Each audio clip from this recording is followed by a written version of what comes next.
Welcome to So and So, brought to you by BERNINA, made to create. I'm Meg Goodman, and you're about to enjoy a casual conversation with a special member of the sewist and quilting community. A conversation about how they got started, what inspires them, what excites them, and their connection to this community. Our guest today is May Burrows, a full-time firefighter and paramedic with Tybee Fire, who on her days off from the firehouse designs and makes clothes, and is the owner of the online fashion site May Burrows, where, on this site, she makes the patterns and sews everything herself. The daughter of a Marine, she moved around a lot, living in Southern California, Minnesota, North Dakota, South Carolina, and Hawaii, where she first went to sewing classes. May started May Burrows after being hospitalized for the coronavirus in 2020. When she recovered, she began sewing masks for her community, and it all took off from there. May believes deeply that life, love, art, attraction, fashion, beauty, and fitness are not competitions, and that comparing yourself to others is not good for you or for the others around you. May currently makes her home in Savannah, Georgia. Hi, May, and welcome to So and So. Hey, Meg. Thanks for having me here. Oh, it's great. You have got an incredible story, and I can't wait to jump into this. Now, it was always your dream to make clothes, and you've been drawing and designing ever since you were a kid. How did you learn to sew, and who are your influencers? Well, I learned to sew when I was a child. Actually, believe it or not, my dad used to sew a lot, and the news actually did a piece on him being a Marine and sewing in Hawaii. Huh? What did he sew? What was the reason he did that? He sewed quilts, I guess, because he was really interested in sewing because he's a direct descendant of Betsy Ross. His mother sewed, his grandmother sewed, Huh? so. And he had a BERNINA. So he always How told about me the that? best machines were BERNINAs. So I was kind of had a bias towards them from a S- very young age, So you learned to sew because your dad sewed. basically. And that and my mom caught me cutting up her skirts when I was a child, and they enrolled me into sewing school, Cooney's Sewing School in Kaneohe, Hawaii. Mm-hmm. So Now, while you've mentioned that while your siblings and cousins were busy playing piano or soccer or dancing, you were sewing. Um, what was this like for you? What things did you like to make? You were in sewing and everyone else was out playing. Tell us about that. I, as a child, I didn't like going outside terribly too much unless it was to go swimming or be at the beach or in the pool. But so I wasn't terribly too jealous. Like I was kind of jealous because they learned and got to do other things than me. And I when I was a kid, I always wanted to make my own clothes, and it was very formal sewing school. Mm-hmm. It was very by the book instructions. Here's a pattern, stick to it, and you couldn't deviate, and that kind of frustrated me as a child. Mm-hmm. It still frustrates me as an adult when I get a pattern and I'm like, why can't it look like this? And I just change it if I ever do so with a pattern, which is rarely. So How old were you when you started to sew? I started sewing when I was around 6 years old, but I didn't go to classes till I was, I think, around 9. Mm-hmm. Do you So remember the first thing you made? I remember sewing on paper actually. So Huh? they trained me on paper, like they just made sure I could sew, and then I made a pillow. That's the first thing I made. Do you still have it? No, I don't have it. So Mm-hmm. So, you believe that clothing should make you look and feel and be the best that you can be, and have confidence in who you are and what you're wearing. A lot of body positivity, a lot of feeling good about how you're looking. How is this reflected in your creations? well, I know everyone's shaped differently. Like some people are taller, shorter, larger in some areas, smaller in some areas. Um, I want everyone just to look good, no matter what shape they are. So I do a lot of custom work too. Hmm. So if someone is extremely like they are very like I don't want to be offensive, but they're very they have no curves to them. Hmm. I'll make a custom dress for them, and I'll somehow like make it tighter at the waist And they'll be like, "Oh, how did you give me curves?" I'm like, "You had them already. You just couldn't see them because of the clothes you were wearing, you know." Or there's a lady in, I think she's in New Hampshire. She really likes my clothes, and I custom make them for her too. And I think she's a 3X, and she's very differently shaped than most women, Hmm. and she looks amazing in my clothes. So it's really hard to find clothes when you are not shaped a certain way or a certain size. Hmm. It's interesting in that you can, without ever meeting somebody, make custom clothes for them. And for our listeners that really don't understand the process of doing this, how do you get the information and then put it to use to make something fit so well for somebody that you aren't working with in person? Well, I ask them for measurements, first of all. Second of all, sometimes like if I ask, it's like if they don't want to give me measurements or they're like, "Oh, I don't know," I ask, what size do you wear?" And some people say I wear like between like, like sometimes I'll say I wear like a size 16 to like a size 20. And I'm like, "Oh, okay." And I'll ask them like, "Are you bigger on top or the bottom?" And I'll make it. And I haven't had one person tell me that it didn't look good yet. Also, I use knits mostly. I use a cotton spandex knit. So Hmm. if they're more like stretchier clothes than Hmm. like normal cotton or linen. So Now, we talked in the introduction that you moved around a lot as a kid. What influence did sewing have on helping you with this constant change? what influence did sewing have helping me on the constant change of moving? Yeah. Well, I always knew it was going to be there. It was the one constant in my life. So it was like I lost my friends and I always had my cousins, but we moved, so I had to call them but sewing it's always there for me. So, and even if I didn't sew, I knew that it was there if I wanted to. So Sure, sure. Now, with the creations that you have, what influences you today? today, mostly comfort and classy. Um, I entered foster care when I was around 15, 16 years old, Hmm. and I got a really good foster parent that I still talk to, and I'm very close with her. And she's very classic, like Audrey Hepburn, and Hmm. or like Grace Kelly, and everything she wears, it just never goes out of style. My mother Erin, she's my foster mom from Berwyn, Illinois, and she influences me a lot because it's you see a lot of people wearing clothes that like, will you ever wear that again in 5 years? And then and then sometimes you see people, Sure. yeah, you see like very classic, like Grace Kelly, something she wore, like someone could wear that today and it would still turn heads today. Hmm. And no one would think it was out of style or anything. It's beautiful. And that's what influences me. Whatever I make, I want people to be able to wear 5 years from now, 10 years from now. And I sew it quality, like I seal all the edges appropriately. I start everything appropriately. So if you take care of your clothes, you'll be able to make mine last for a very long time.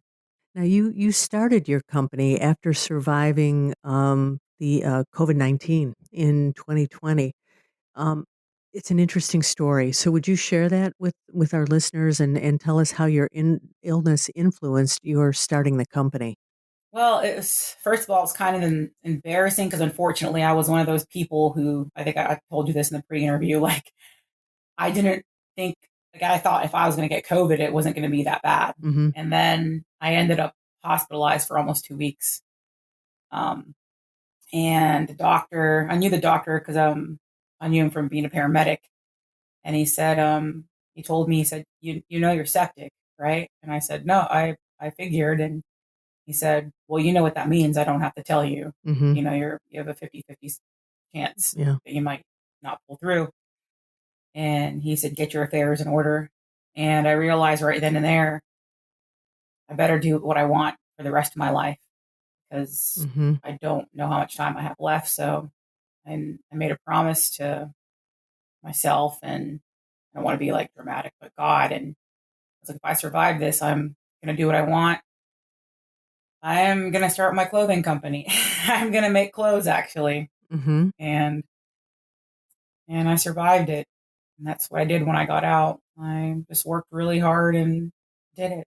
How long was your recovery from COVID? This is gonna sound a little crazy, but it was almost like 4.5 months. And you're in good shape. You're a firefighter, so you have to be in good shape. That's what the doctor said too when I was hospitalized. I was the youngest person on my wing. I was the loudest person. I was coughing the loudest. That's what they told me. They said, "You're so Uh-huh. loud." And I was like, like just, like gurgling and stuff and coughing all the time. And I was only hospitalized for less than 2 weeks, but when I came home, I couldn't even walk around the block. I I remember I still stayed in bed for 2.5 more weeks. Um, I Everything was difficult for me, Hmm. and even when I went back to work, it was a long time after I'd been hospitalized. I couldn't run. Like I couldn't run like I was running like 5 miles a day. I couldn't do it. I could barely do even 1.5. Hmm. And I was like, "You got to be kidding me! I'm still not better yet." It took me to get all the way better, like probably a year plus to be like at the level of like performance where I was comfortable. So for my work, we cover the beach and we cover fire Hmm. and in like emergency. So we have to take a swim test and we have to swim all the time. And like I thought my lungs were still going to explode after like 6 months sometimes when I was like swimming like 1,000 meters or yards. I was like, this is crazy. Why am I still sick? Hmm. So I'm not sick, but I wasn't fully recovered and fully strong and as fast as I used to be. So it took a very long time. Now, your story is, I mentioned this earlier, it's fascinating. You moved around, you were in foster care. You had quite a lot of experiences early on, and then you became a firefighter and paramedic. How did you choose this line of work? I didn't choose it. It chose It you. was yeah, well, so of course, and I've had many conversations about this with other people around my age and parents of people around my age. Um, they pushed education, like college education, so much on us. Like get a college education because we never did. So I got one, college education, and everybody. It seemed like pre the recession, pre 2009, everybody was just getting like 60, 70,000 a year jobs like out of college with no experience. And that was like the norm Hmm. before everything fell. And so I went to college and it took me a while because I actually adopted my two siblings and I became the, what is it called? The guardianship of my mother. Hmm. 'Cause she has problems with some things. And so it took me a long time to get through college, but I did it, and I was so excited because like I'm just gonna get the job. I'm gonna find it. Like someone's gonna give me a job, and it's gonna be great. And no one would hire me. It Hmm. was like 2009, 2010, and I remember I was working at like the bicycle taxis in Savannah pedicab, like the little tricycle you ride around, and Hmm. it was real fun. It was a super active job. And then I was also working at like a liquor store because there was no one else would hire me. Everybody, all the restaurants, it's nothing like that now. Everyone's dying for, employees. They're like, oh, please work here. Hmm. And I remember my friend came to town and she was like paying for our dinner and paying for everything. And I was like, why are you paying for everything? She's like, oh, I have a job. I'm like, yeah, but you don't have to pay for everything. And she's like, no, I'm an EMT. And I was like, on the ambulance? And she said, yeah. Hmm. And she's like, "Oh, you could do it." And I was like, "I don't I don't really have any desire." She's like, "Yeah, but you don't have any money or a job." And she was like, "There's a school in Savannah." She's like, "How much money do you have?" I'm like, "All I have is like $1,000." And she was like, "All right, well, you should enroll in EMT school." And then we drove there. I paid the money, enrolled, and that was that. Hmm. And then within 4 months, I was an EMT. And I couldn't work. I never wanted to be a firefighter. I was like, I don't want to do that. And then the ambulance company at the time, they were all like filled up and were hiring, which is nothing like now. Everyone's hiring everywhere. And my friends were like, well, you could pass any physical. You should try it for the fire department. And there was a private fire company who did ambulances too. And I applied, interviewed, and I was very shocked because I was up against like 60 people. But like I was I think I was the only girl who passed her physical that time. Hmm. And I got on, and that's what I've been doing. Like, it's just yeah, it's what I've been doing ever since that happened. So What did you have to do once you went to school? How did they train you to qualify this? Kind of take us through all the stuff that you had to do to become a paramedic and then a firefighter. I don't work for the same company I worked for when I first started. But first I got my EMT, and I did that independently of the fire department, which they will pay for your EMT, like your emergency medical technician's license and certificate. Um, but I got that first by myself because I was like, oh, if I have this, I'm more of a better candidate. Then I got on the job. Then I got to work on an ambulance because they did ambulance and fire truck. Then I went to fire school, and then I went to paramedic school, and then I transferred departments a few times, and each department has different like physical requirements for like for what you they have like lots of courses you do. They have these different training things that you have to do, like do a bunch of stairs, carry a bunch of weights, climb ladders in a certain amount of time, drag like drag a bunch of like a heavy weight with you for how many yards, like pull a bunch of hose, and that's what you have to do to get on. And then when you get on, most departments they just have a yearly test that you have to complete. Hmm. So where I'm at now, Tybee Fire, we have a yearly test, and that's what we have to do. But we train on the job, like we do live burns, we swim. When I'm not at work, I'm swimming. I'm at the gym. I run, um, lift weights. So I do all that before I sew. Yeah, I get off. We have 24-hour shifts, so I get off Sure. work even if I'm tired. I'll run my dog for like 4 miles sometimes, or I'll go to the park and run like 6 miles if I can, if I feel like it. If not, I'll just run if I'm too tired. I'll just jog 3. Sometimes do sprints. Sometimes go to the pool. Then I'll come home um, and sew for 4 hours, take a break, and sew for another 4 hours or design something. So I always make sure I'm working 8 hours a day on something to do with sewing or creating if I'm not at the fire department. So on your days off, you work on your site. You make clothing. During your experiences in firefighting or working the ambulance, were there any particular experiences in your work made that left a deep impression on you? Plenty, Uh huh. plenty. Um, we're all the same. We're all people. Mm-hmm. We all hurt. We all things happen to us. Um, a lot of people are super humble, and it really opens my eyes because sometimes I get so focused on like my own stuff and my own problems and my own however I feel inadequate or whatever I'm feeling, and somebody out there has had a way worse day than I've had. Like a much more worse day. Like someone had a death in the family today. Someone lost a limb. Someone is very sick. Someone had their house burned down. It really opens my eyes a lot. It makes me thankful for what I have. And it's that empathy that it seems comes across in how you work with the people for whom you sew and design. I never realized that, but Hmm. probably, yeah. Hmm. Like, yeah, because we're all different. Sure. All, especially women, we're all shaped differently, and I think we're all we're all beautiful in our own way. So, Now, we were talking before about influences, and you have mentioned that the book, The 50th Law by 50 Cent and Robert Greene, is really meaningful to you. Tell us about this book and why it's important to you. well, 50 Cent didn't have an upper leg when he was born. Like he was born into a very bad situation. Like his parents, his parents weren't really around. So his grandparents helped him as much as they could, but he had a lot of other cousins that they were helping too.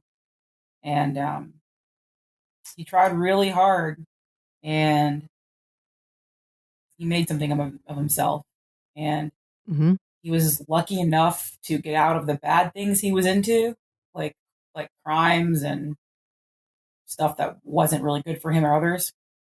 And he focused on something that he loved that most people don't make money at. It's just a hobby like music, Hmm. but he put everything he had into it. And one of the things he said, I remember reading, like, if you have to have a job, like a regular job, like have your regular job, but when you're not there, like every day you're not there, put 8 hours a day into what you want to do and what makes you Hmm. happy. Like, Hmm. even if you're not making money, even if it's not actually selling anything or actually marketing anything, just make sure you're figuring something out. Even if you're not making anything, like if he wasn't making music, he'd be figuring out something. Like, I'm not always at the sewing machine. Sometimes I'm drawing, sometimes I'm reading about how do I do this, and sometimes I'm just messing up fabric and I'm trying to figure out how to use a foot. So it's just like Hmm. what is all going on. So Now, you were talking before about, patterns and being very rigid, and that didn't sit well with you. Do you design your own clothing now? I do, Hmm. yes. And what inspires you for that? How do you get the ideas? I just look at like how we're shaped, Hmm. like and how I want, like, I look at myself and I'll when I'm wearing a dress that I didn't make, or I when I used to wear clothes that, like, I just had to wear because I had nothing else to wear, I would just look at it and be like, I wish this wasn't like this, or I wish this went out more.